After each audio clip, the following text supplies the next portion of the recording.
Albany, New York is a funny place. It was settled in 1614, and according to Wikipedia, is the longest continuously chartered city in the United States. My own history with it doesn't go back quite that far, but I do have a long history with the Capital District of New York. My parents both grew up in small towns outside Albany, and both sets of grandparents still lived there when I was young. I often took the train to visit them and got off at the Albany station. To this day, I take the train out of that station when I'm traveling to New York on business, which I do a few times a year. Lots of other people take that train too, since Albany is the capital of New York State. But the Albany train station isn't in Albany. It's in neighboring Rensselaer, right across the Hudson River. That distinction might not seem important, but the Albany Airport isn't in Albany either. It's in the town of Colonie, 8 miles north, very near the site where the ballpark you're about to see once stood. There's a world-famous horse racing track near Albany, but it's in Saratoga Springs, 35 miles north. There's even a very long history of baseball in the area that included one of the original teams in the National League. The team that is now the San Francisco Giants, via the New York Giants, started as the Troy Haymakers, but they of course played in Troy, not Albany. All that being the case, it's not surprising that the Albany-Colonie Yankees didn't play in the city itself, but in a rural community a few miles north. If you've been to a game in the AA Eastern League in the last 20 years, you may find it hard to believe that Heritage Park was once a park in that league.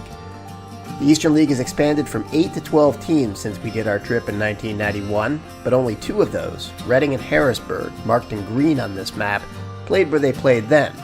All the towns in red are gone, and the blue dots are where Eastern League teams play today.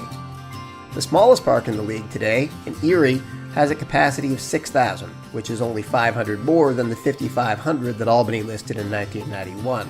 But as you'll see, it's hard to imagine where that many people would sit. We had driven across the Massachusetts Turnpike that Monday morning and arrived at the park mid-afternoon.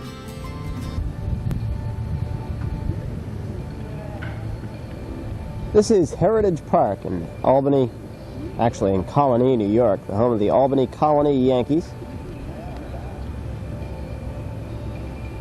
Heritage Park is the home of the AA team of the New York Yankees, the Eastern League. It's also near the Albany Airport.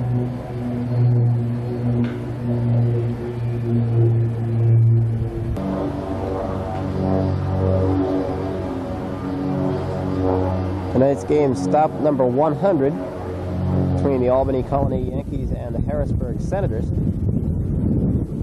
And it looks like it's going to be a beautiful night for baseball. This is Heritage Park, where the Albany Yankees play. Here we see batting practice going on. Tonight we'll see the Albany Yankees play the Harrisburg Senators here at Heritage Park.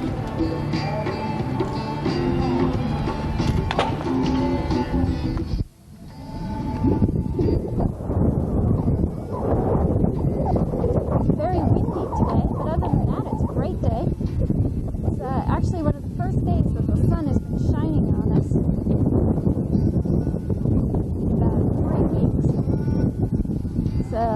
We can put up with a little bit of wind as long as the sun is out.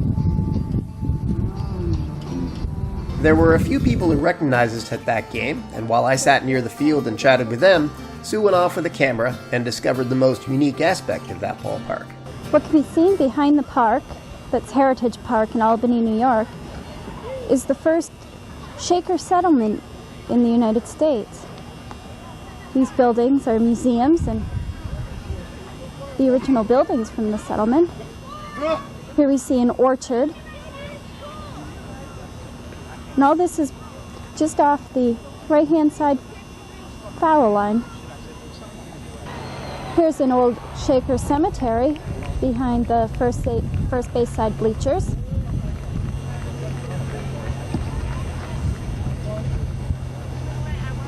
For the Yankees in the third, 2 runs. There were 3 base hits and 1 left. Through 3, complete the score. The Yankees 3, and the Harrisburg Senators nothing. All of this is just outside right field. The Heritage Park grandstand was demolished and the bleachers removed in 2009, and a Google Street View picture from last summer shows a construction site where the park had been and nothing left of Heritage Park. But the Shaker Village is still there and is a popular tourist destination in the area.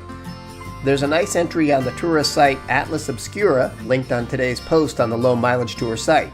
And Sue was right about that cemetery she saw. It was where Mother Ann Lee, the founder of the Shakers, was buried, along with a number of other members of the original settlement.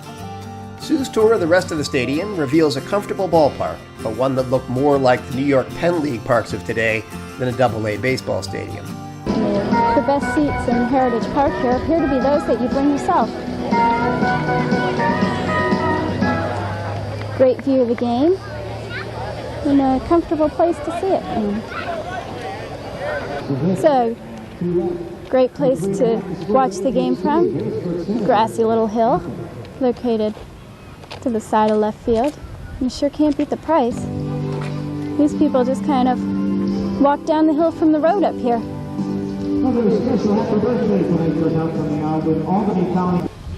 Just outside of left field is the grounds crew buildings. Apparently enough home runs have been hit out here for them to put up how far they would be.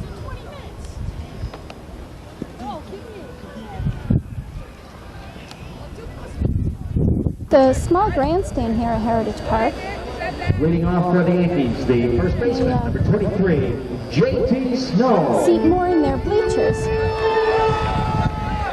They have lots of walkways between the seats here, which is different from most parks that we've seen.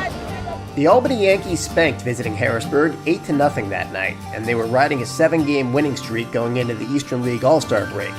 But the team tailed off later in the season and finished 11 games behind those same Senators. However, the third-place Yankees got revenge in September. They swept Harrisburg 3-0 in the Eastern League Championship. It would be their third title in 4 years, but it would also be the Albany Yankees' last. The team moved to Norwich, Connecticut after the 1994 season. Outfielder Gerald Williams started that year with Albany, but he had been called up to Columbus by the time we got there. The team did feature both Dave Silvestri at shortstop and J.T. Snow at first base, and they would both go on to wear pinstripes in New York, though Snow played much longer for the San Francisco Giants. Sue did a brief endgame goodbye, but this clip ends with one of my favorite parts of minor league baseball, and it hasn't shown through in this series yet as much as it should.